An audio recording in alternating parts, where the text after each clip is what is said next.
ये 75 सालों की बीमारी है और ये पैरासीटामोल से इंजेक्शन से ठीक नहीं होने वाली, ये सर्जरी से होगी। कि आप ये सोचते हो कि 80 दिन में हम ठीक कर लेंगे, नहीं नहीं। 100वें दिन पूरे होने पर बड़ा एक प्रोग्राम होगा, देखने को मिलेगा। हाँ सर, होगा, क्योंकि हमने सुझाव मांगे हैं पूरे देश से, पूरे देश के सैनिकों से कि 100वें दिन में हम क्या करें। अभी हम ये सोच रहे हैं कि इतना संख्या बल है सैनिकों का कि कहाँ पे करें, क्या जंतर मंतर पे करें। अगर जवान यहाँ से खाली हाथ निकलते हैं तो मौजूदा सरकार को इसका खामियाजा कहीं ना कहीं भुगतना पड़ेगा चुनाव में। हम इस वक्त मौजूद है जंतर मंतर पर और 80 से ज़्यादा दिन हो चुके हैं और जो धरना चल रहा है लगातार जारी है और सरकार से अभी तक कोई बातचीत नहीं हुई है। हमारे साथ कपिल फौजी हैं जो पहले दिन से धरने को लीड कर रहे हैं और देश के तमाम राज्यों में घूम रहे हैं और जो पूर्व सैनिक हैं उनको एक साथ एक मंच पर इकट्ठा कर रहे हैं। क्या लगता है, आज 80 से ज़्यादा दिन हो चुके हैं, अभी तक कोई बातचीत नहीं हुई, आपने 2 बार कॉल दी, 3 तारीख की, 31 तारीख की, उसका कुछ रिजल्ट निकलता हुआ दिख रहा है? पहले तो पत्रकार मुद्दे, मैं आपको और आपके दर्शकों को मैं धन्यवाद देता हूं कि आप लोगों ने 80 दिन से हमारे साथ में बने हुए हैं और जवानों की जो जायज़ मांगे हैं वो आपने पूरे देश में पहुँचाई है। देखो, जो बीमारी है ना, ये कोई 5-10 दिन की या 5-10 महीने की नहीं है या 5-10 साल की नहीं है, ये 75 सालों की बीमारी है और ये पैरासीटामोल से इंजेक्शन से ठीक नहीं होने वाली, ये सर्जरी से होगी। कि आप ये सोचते हो कि 80 दिन में हम ठीक कर लेंगे, नहीं नहीं नहीं। क्योंकि हमारा जो सैनिक समाज था वो कहीं ना कहीं जो रिटायर्ड ऑफिसर होते हैं, जो IPS IAS रैंक के उनका स्टेटस होता है, हम कहीं ना कहीं उनकी यूनियन में लगे हुए थे और संख्या बल हमारा था और स्टेज पे वो बैठते थे तो मांगे भी उनकी जाती थी। तो सरकार ने भी एक रूप सा देख रखा था केंद्र ने कि जो सैनिकों की जो 28 लाख से ज़्यादा स्ट्रेंथ है, 5 करोड़ वोट हैं, 140 संसद सीटों को सीधा प्रभावित कर सकते हैं, इनके जो ठेकेदार हैं वो रिटायर्ड अफसर है, उसी कड़ी को तोड़ने के लिए थोड़ा लंबा चलेगा। और पत्रकार मुद्दे, आपको मैं एक चीज़ और बताता हूँ। आप तो देखो, या जंतर मंतर पे आप एक पत्रकार भी हो, आप पूरे दिन देखते हो।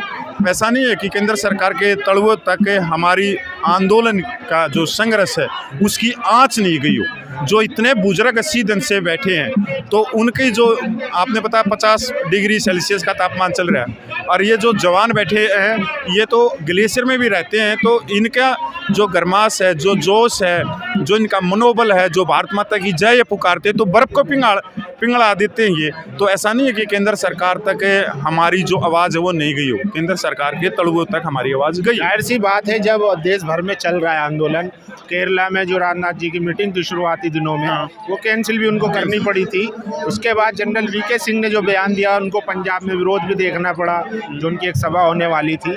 तो क्या सरकार किस वजह से रुकी हुई है, क्या मन में चल रहा होगा, आपको क्या लगता है? सर वही तो नहीं, ये कड़ी को तोड़ने के लिए देखो सरकार, एक तो इसके अंदर जो हम कह रहे हैं कि भाई भारतीय सेनाओं को विश्व की सबसे शक्तिशाली बनाने का सपना हम लेके आए, बड़ा हवन है ये। आज भारतीय सेनाएं 3रे नंबर पे विश्व में, और इसके अंदर जो रूढ़वादी प्रथाएं हैं, जो भेदभाव है, जो असमानता है, क्योंकि बाबा भीमराव अंबेडकर का आर्टिकल 14 कहता है समानता पूर्वक जीवन यापन करो, उसी चीज़ों को सरकार तक पहुंचाने के लिए थोड़ा हमने कर रहा है। और सरकार कई बार आंदोलन जब शुरू होते हैं जब ही सरकार मान जाती है, और कई बार परीक्षा भी लेती है सरकार कि भाग जाएंगे, घर पे बैठ जाएंगे और घर से चले जाएंगे, क्योंकि बीमारी मैंने बताई ना 75 सालों की है। सरकार के पास में जो हम कह रहे हैं कि भाई आप जो एक जवान बॉर्डर पे खड़ा होके दुश्मन की गोलियों को अपने सीने पे लेता है, विकलांग हो जाता है, उसके हाथ नहीं है, पैर नहीं है, आँख नहीं है, बिस्तर के ऊपर वो चमचों के सारे पानी पीता है, उसको पर मंथ 18,000 रुपये मिलती है। वहीं पर एक रिटायर्ड अधिकारी को 2,52,000 रुपये मिलते हैं। तो सरकार को ये भी मालूम है कि उसी गोली से अगर जवान घायल होता है तो उसको 18,000 रुपये, और उसी गोली को अगर ऑफिसर को वो लगती है तो उसको 2,52,000। ये जो रिटायर्ड लॉबी है, आपने देखा होगा 75 साल की राजनीति में, ये लोकसभा और राज्यसभा में भी बैठी है। बहुत प्रेशर भी है सरकार का इनके ऊपर, ऐसा नहीं है। हमारी जो एक सच की आवाज़ है और उस सच के लिए हमने और संघर्ष करना पड़ेगा, और संघर्ष से जो तेज निकलेगा सरकार उससे डरेगी। मैं ये भी बताना चाहता हूँ कि अगर जवान यहाँ से खाली हाथ निकलते हैं तो मौजूदा सरकार को इसका खामियाजा कहीं ना कहीं भुगतना पड़ेगा चुनाव में। चुनाव के रूप में? सर एक सिंपल ही बात है, भारत देश है, लोकतांत्रिक व्यवस्था है, हम अंगूठा तो मारते हैं। जब हमारी वोट बनी है तो अंगूठा तो हमने कहीं ना कहीं तो लगाना पड़ेगा। तो क्या इसमें आगे चल के कोई ऐसा प्लान है कि नहीं, हमारा कोई प्लान नहीं। अभी तक जो अधिकारी थे वो राज्यसभा या लोकसभा जाते थे, क्या जवान भी अब इलेक्शन में पार्टिसिपेट करेंगे? क्या वो खुद अपनी भागीदारी वहाँ पर देंगे? सर देखो, लोकतंत्र में सबको चुनाव लड़ने का हक है, कोई भी लड़ सकता है। और एक मैं आपको बताऊं, 2019 में माननीय प्रधानमंत्री के खिलाफ बीएसएफ का जवान तेज बहादुर ने फार्म भरा था, आपको मालूम है? उनका पर्चा चुनाव आयोग ने रद्द कर दिया। तो वो क्यों था? कि दिखाने के लिए कि हमारे लोकतंत्र में इतनी शक्ति है कि एक जो फुटपाथ के ऊपर मूंगफली भी बेच रहा वो भी चुनाव लड़ सकता है। ऐसा नहीं है कि जो जवान है वो नीचे बैठा रहेगा, दबे कुचलों की तरह रहेगा, उसका शोषण होता रहेगा, उधर ही कुर्सी बिछाता रहेगा। नहीं, देखो, कोट पहन लिया, टाई लगा ली, तो आम समाज उसको सोचता है कि ये बहुत एजुकेशन पर्सन है, बहुत पैसे वाला है। आपने टी शर्ट पहन रखी, पत्रकार मुद्दे, मैंने अंगूछा डाल रखा है। यहीं पर एक तीसरा व्यक्ति आके खड़ा हो जाए कोट टाई लगा के, चाहे वो 5वीं फेल हो, पर समाज की जो आंखें देखती है वो देखती हैं कि ये बहुत पढ़ा लिखा है। और हमने चाहे PhD कर रखी हो, पर हमने देखे कि समाज ये तो टी शर्ट है, मैली पहन रहा है, ये गमछा घेर रखा है, ये तो वैसे ही दूसरी तरह से जज करते हैं। तो समाज की ये धारणा बनी हुई कि नहीं, ये थोड़े दूसरे टाइप के हो सकते हैं, इनको बोलने का नहीं पता होगा, अनपढ़ होंगे, गंवार होंगे, ये चीज़ें। तो इस चीज़ को जो 82वां दिन है सर, ये देखो ना कि 82वां दिन अगर जंतर मंतर पे चला देते हैं ना, ये बहुत बड़ी शक्ति है। आज तमिलनाडु के सैनिक भाई इस आंदोलन को आगे लेके चल रहे हैं, आने वाले समय में बिहार के आ जाएंगे।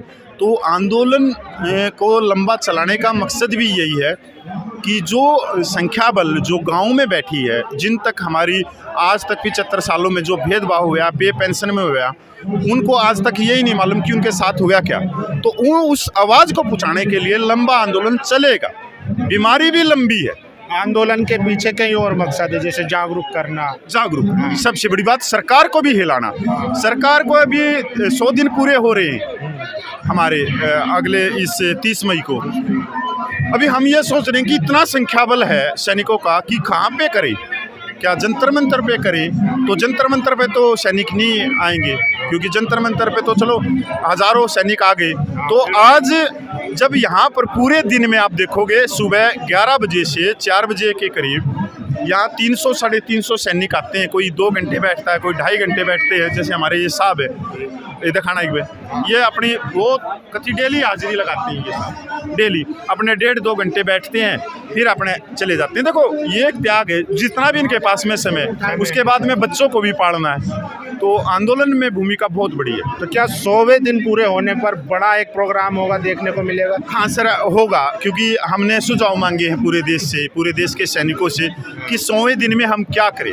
क्या हम कोई बड़ी रैली करें, या अभी रैली को छोड़ के कि और कोई प्रोग्राम करें, अगर संसद मार्च का प्रोग्राम करें, मतलब सुझाव मांगे हैं। अभी उसमें निर्णय नहीं लिया नहीं, वो पूरा देश के सुझाव देंगे, उस सुझाव को इकट्ठा करेंगे कि हम मान लो 30 को क्या हम हर स्टेट के अंदर रैलियाँ करें, या हर डिस्ट्रिक्ट के अंदर रैलियाँ करें, या हर गांव के अंदर, हर गांव में अगर 400 सैनिक हैं, 2000 सैनिक हैं, 10 सैनिक हैं, क्यों अपने गांव में ही एक मीटिंग करें। अपने गांव के जो 10 सैनिक हैं, जो खेतों में रहते हैं, जो पशुपालन करते हैं, जिनको अभी तक यही नहीं मालूम कि उनके साथ में 2वें दर्जे का व्यवहार हो रहा है, जबकि जो संविधान ये कह रहा है कि आप समानता के साथ में अपना जीवन यापन कर सकते हो। आप मान और सम्मान और समानता के साथ में आप प्रभु के पास में जा सकते हो, पर आपको जीने का अधिकार संविधान ने दिया। आपके साथ में भेदभाव नहीं होगा। तो गांव लेवल तक पहुंचाने का है अब की बात, कि गांव में ही मीटिंग हो, पूरे देश के गांव में, पूरे देश के। हाँ, वो अपने भी ये फिक्स है कि 100वें दिन बड़ा कुछ होने वाला है। हाँ, गांव के लेवल पे अगर होता है, मतलब गांव के अंदर धर्मशाला होगी, मंदिर का प्रांगण हो गया, अपने मस्जिद में हो गई, गुरु घर में हो गया, जो भी अपनी धर्मशाला, कहीं भी गांव में कोई पंचायती धर्मशाला है, पंचायती भवन है, वहाँ हो गया। अच्छे से वो बात करें, अच्छे से उनको ये बताएं कि क्या हमारी मांगे। अगर गांव में होगी मीटिंग तो मेरे को नहीं लगता कि दिल्ली में हमारे को कोई बैठने की जगह मिल जाएगी।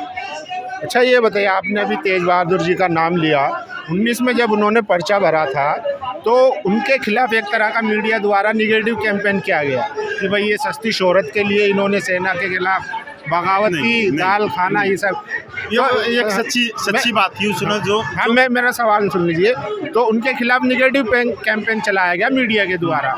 ऐसे में क्या लगता है जब अधिकारी जो हैं, कोई भी अधिकारी हो, जनरल डीजी बख्शी हो, वो रोज़ शाम को डिबेट में जाते हैं, मीडिया में अच्छी पेट है, तो ऐसे में क्या लगता है जो आपकी लड़ाई है, उनके पास पूरा मीडिया भी है, हर तरीके का तंत्र है, आपके पास संसाधनों की कमी भी है, लोग हैं, संख्या है, लेकिन संसाधनों की कमी है, जागरूकता की कमी है, तो ऐसे में क्या लगता है ये जो लड़ाई है कितनी डिफ़िकल्ट होने वाली है? सर देखो, अभी ये जो संघर्ष चल रहा है ये और डिफ़िकल्ट होने वाला है हमारा, क्योंकि हमारा जो संघर्ष है इसके अंदर जो पेड मीडिया बोलते हैं, जो गोदी मीडिया है, एक तो वो कोई भी लगा सकते हो, गोदी यूट्यूबर लगा सकते हो, या सरकारी मशीनरी है, एजेंडा चलाते हैं, वो फुल एजेंडा चलाए हुए, फुल एजेंडा की बहुत सारा लाखों रुपया आता है, ये टूल किट के हिस्सा है, इनके पीछे कोई फलानी पार्टी है, जबकि हम इतना कहना चाह रहे हैं कि हमारे पीछे कोई टूल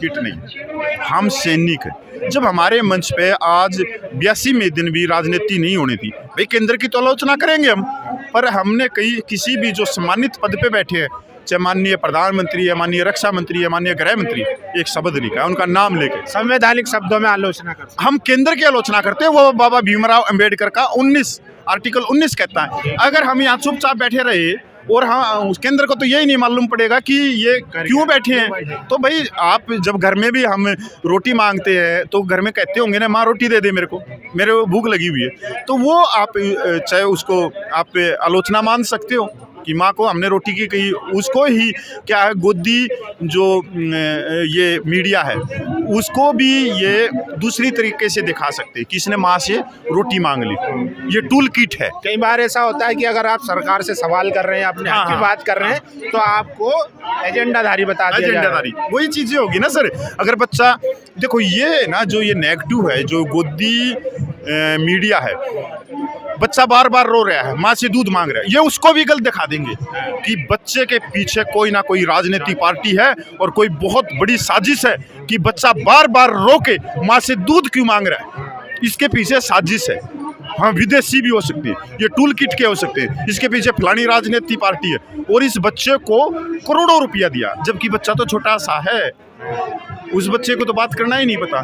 तो ये गोदी जो है ना सर, ये हर चीज़ में, एक चीज़ बताओ, यहाँ पे 5-10 फौजियों को पैसा दे के और यहाँ पे बिठा देंगे और वो फौजी टोपी पहन के मेडल लगा के बैठ जाए, भाई देखो आजकल सब कुछ हो सकता है, और वो कहने लग जाए हमारे को चाहिए आज़ादी, हमारे को चाहिए आज़ादी, सेट हो गया ना कि फौजियों को बदनाम करने के लिए सारे हथकंडे अपनाए जाएंगे। पर इन चीज़ों से हमने कभी बह खाया और ना ही हम डरे, क्योंकि हमारे अंदर ऐसी नहीं है, हमारा जो है कि हमारे अंदर रगों में देशभक्ति भरी। हम रेगिस्तान में हम रहे हैं, बर्फ़ में हम रहे हैं, पहाड़ियों में हम रहे हैं, हमारे से ज़्यादा देशभक्त कौन होता है? अरे साधु संत भी ग्लेशियर के अंदर पूजा नहीं करके आता होगा, और वो भी यहाँ पे बैठ के कोई मंदिर में कहीं किसी स्थान पे करोड़ों रुपया कमा जाता है, पर्ची बना निकाल के कोई विभूति दे दी उसके हाथ में। सैनिक से बड़ा मेरे हिसाब से तो कोई साधु भी नहीं हो जो अपने नो डाउट ये तो है। हारी बीमारी को छोड़ देता है, अब उसके घर पे जन्म मृत्यु को छोड़ देता है। यहाँ तक जिन्होंने पैदा किया ना माँ बाप ने, अगर आकस्मिक उनकी मृत्यु होगी ना, तब भी उनको लकड़ी नहीं दे सकता, तब भी उनको कंधा नहीं दे सकता, उससे बड़ा मैं तो नहीं मानता। उसके बच्चों की पढ़ाई के वक्त वो नहीं मिलता। आजकल स्कूलों में आपने पता है पीटीएम चलती है कि आपके पिताजी आएंगे, वो उसके साथ में भी नहीं खड़ा। ये बहुत त्याग है बहुत, और उसी त्याग को तो ये कह रहे हैं कि भाई समानता चाहिए, और समानता हमारे को दो, और इसमें कोई दो राय नहीं है। ये सारी मांगे, 1 रैंक 1 पेंशन है, मिलिट्री सर्विस पे डिसेबिलिटी पेंशन है, विधवा पेंशन है, और हमारी जो भी और प्रॉब्लम है, जो विसंगतियाँ पे पेंशन की, ये सारी दूर करो। यूएन पे कमीशन का 2.81 का फार्मूला है, ये जायज़ मांगे CSD इसे। तो देखिए, त्याग, बलिदान, समर्पण का नाम होता है फौजी। जो बॉर्डर पे भी करता है और घर पे भी करता है।